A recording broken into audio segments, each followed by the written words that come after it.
Nations, where the United States Deputy Ambassador to the UN is speaking. That's Robert Wood. Let's listen in. And putting the lives of humanitarian workers at risk as they work to stave off famine and provide life-saving assistance. Since the start of the war, Sudan has become one of the most dangerous places in the world for humanitarians.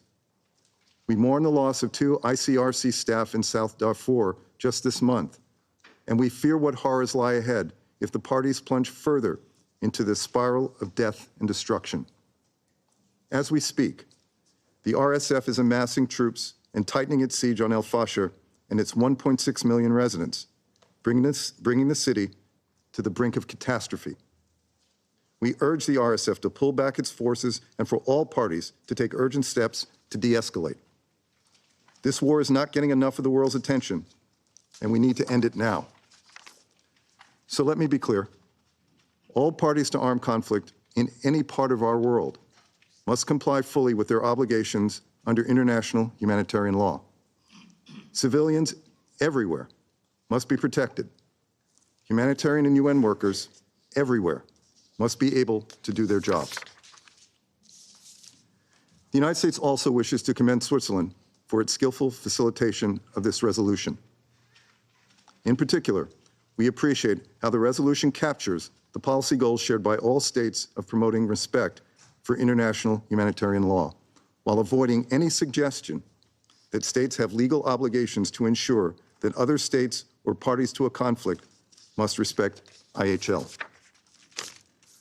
We also wanted to register our perspective that a few technical aspects should be improved in further iterations of the Council's work relating to IHL.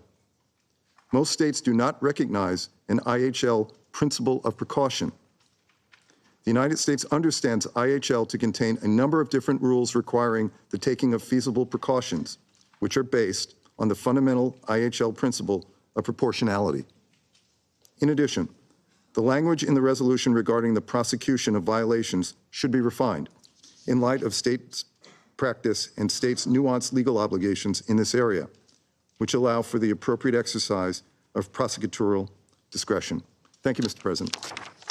I thank the representative of the United States for their statement. I now give the floor to the representative of Japan. Thank you, Mr. President. Japan welcomes the adoption of the resolution on the protection of humanitarian and UN and associated personnel, which we co-sponsored. Japan deeply appreciates Switzerland's leadership in drafting the resolution. So we have been watching there a vote that's taking place at the UN Security Council. It is separate to what's been happening at the International Court of Justice in The Hague, but it is related in that the resolution is on the protection of humanitarian and UN personnel.